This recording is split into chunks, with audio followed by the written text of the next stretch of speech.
Hola a todos.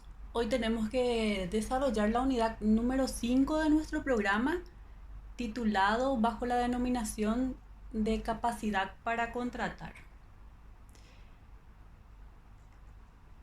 Nuestro programa habla de generalidades y aquí hay algunos temas que tenemos que repasar porque la capacidad es un tema que ustedes ya dieron en la parte general del derecho civil bajo el título de Personas y Derechos de Familia. Tenemos así que la palabra capacidad proviene del latín jurídico capacitas, el cual deriva a su vez del término capax, que es un sinónimo de hábil y de aptitud. Bueno, la regla general es que toda persona es capaz. Toda persona es capaz para adquirir derechos y también es capaz para adquirir obligaciones. Pide nuestro programa hablar de la incapacidad de derecho y de hecho. Primeramente, para referirnos a la incapacidad de hecho y derecho, tenemos que entender qué es la capacidad de hecho y también qué es la capacidad de derecho respectivamente. Así tenemos que la capacidad de derecho, en cuanto al artículo 28 de nuestro Código Civil, dice que la persona física tiene capacidad de derecho desde su concepción para adquirir bienes por donación, herencia o legado. La irrevocabilidad de la adquisición está subordinada a la condición de que nazca con vida, aunque fuere por instantes después de estar separada por el seno materno, dice nuestro código. Y seguidamente el artículo 36 se refiere a la capacidad de hecho, diciendo que la capacidad de hecho consiste en la aptitud legal de ejercer uno por sí mismo o por sí solo sus derechos.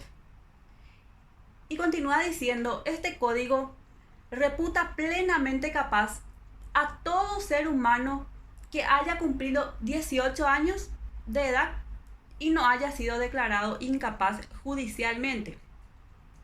Bueno, ahora sí, habiendo dilucidado estos conceptos previos, podemos diferenciar la incapacidad de hecho y de derecho.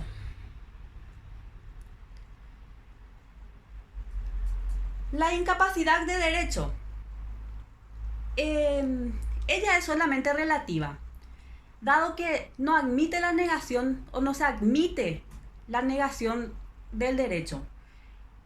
Por ejemplo, el hermano no puede contraer matrimonio con su hermana. ¿Por qué? Por prohibición expresa de la ley.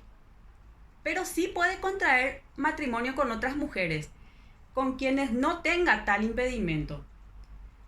Es decir, la incapacidad de derecho no puede suplirse ni purgarse con la venia judicial, tampoco con la representación. Vamos a hablar ahora de la incapacidad de hecho. Pueden haber supuestos en los que la ley restringe la capacidad de ejercicio.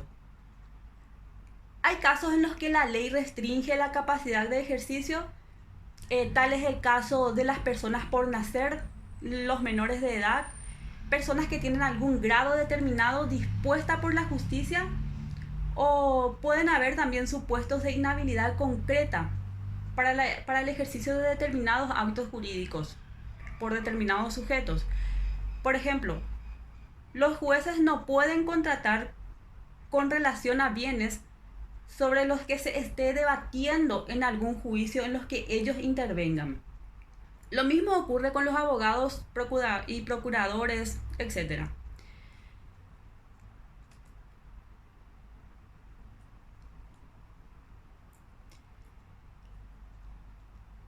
La incapacidad puede ser absoluta y relativa. La incapacidad de hecho. La incapacidad de hecho puede ser absoluta o relativa y hablamos de incapacidad absoluta cuando le imposibilita ejercer sus derechos por sí o en todos los casos. Un ejemplo sería el menor de edad que no ha cumplido 14 años o el demente declarado en juicio. Los incapaces con capacidad relativa de hecho están enumerados en el artículo 38 de nuestro Código Civil y pueden ejercer ciertos actos. El incapaz de hecho, el caso de un menor no emancipado, por ejemplo, podrá comprar un inmueble por intermedio de su representante necesario, sean estos sus padres o tutores según sea el caso. Dado que ellos tienen capacidad de derecho, lo único que le estaría faltando es la capacidad de poder ejercer esos derechos, o sea, su capacidad de hecho en este caso. Y la incapacidad de hecho se puede suplir con la venia judicial, o sea, una autorización judicial puede suplir esa incapacidad de hecho, o también la representación conforme establece la propia ley. Reiteramos, la incapacidad de derecho no puede ser suplida por ninguna venia judicial ni por representación alguna, pero sí puede ser suplida en el caso de la incapacidad de hecho. Siguiendo con la exposición de la clase, tenemos el artículo 37 que habla de la incapacidad absoluta de hecho. Y dice, son absolutamente incapaces de hecho las personas por nacer, los menores de 14 años de edad, los enfermos mentales y los sordomudos que no saben darse a entender por escrito o por otros medios. En este artículo se enumera de forma taxativa. ¿Qué quiere decir taxativa en el derecho? Que se estipula de forma concreta o de forma limitada cada uno de los casos en que, o situaciones que pueden presentarse. Entonces, es muy al contrario de lo que es una enumeración meramente enunciativa. Cuando es meramente enunciativa pueden haber, en este caso hay A, B, C, D. Sin embargo, si decía que la enumeración era meramente enunciativa, generalmente termina con y las demás disposiciones que la ley establece. Entonces, ahí hablamos de enumeraciones meramente enunciativas y de las taxativas, como es la que estamos hablando ahora mismo, es la concreta o la limitada por la propia ley. Entonces, este artículo 37 enumera en forma taxativa, es decir, en forma concreta y limitada, quiénes son las personas con incapacidad absoluta de hecho. Y dijimos en primer lugar, las personas por nacer, dado que ese ser humano se está gestando y su actitud legal para adquirir derechos, ya sea por herencia, legados y donaciones, está pendiente de una condición o modo. ¿Cuál es esa condición o modo? El que nazca con vida. En segundo lugar, se encuentran los que no hayan cumplido 14 años, o sea, los impúberes. Estos menores, por efecto de la norma, son considerados incapaces de discernir y por lo tanto no pueden realizar actos jurídicos porque les faltaría el consentimiento. La ley también habla de los enfermos mentales. Los mismos también carecen de discernimiento y en consecuencia sus actos no pueden ser considerados válidos ante la ley. Siguiente tema. Vamos a hablar de los efectos de la incapacidad.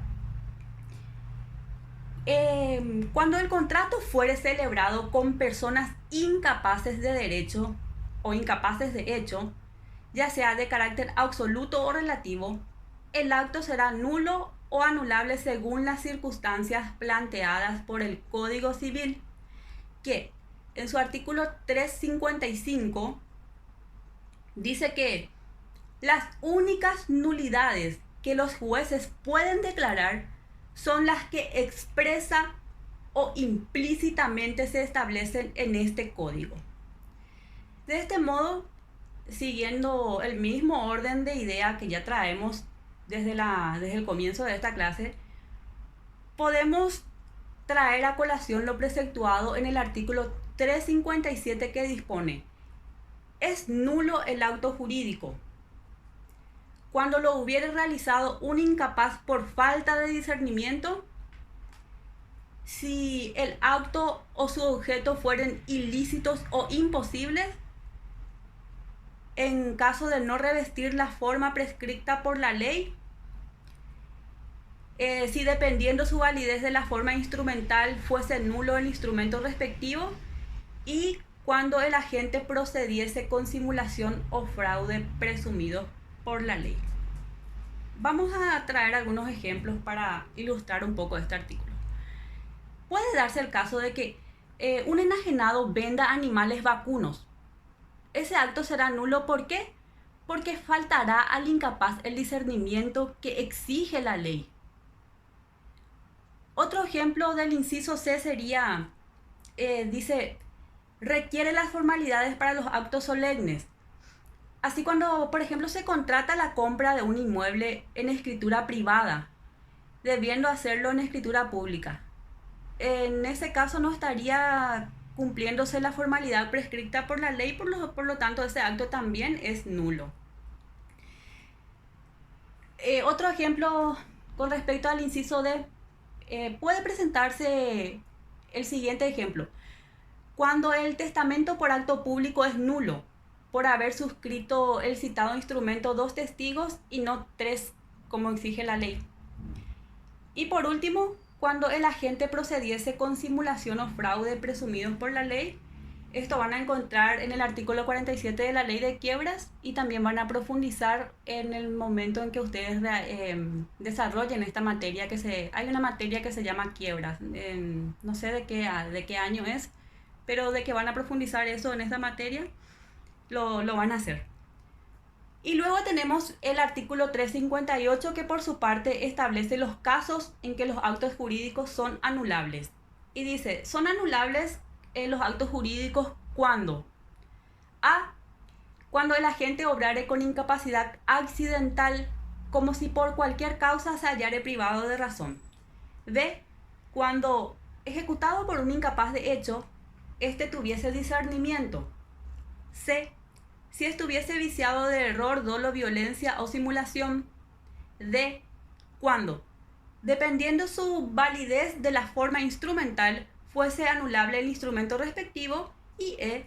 Si fuese practicado contra la prohibición general o especial de disponer dictada por un juez competente. Esto es lo que dice nuestro artículo 358. Ahora vamos a desentrañar cada uno de los incisos de este artículo de manera a poder comprender de qué estamos hablando. Y para eso vamos a dar algunos ejemplos.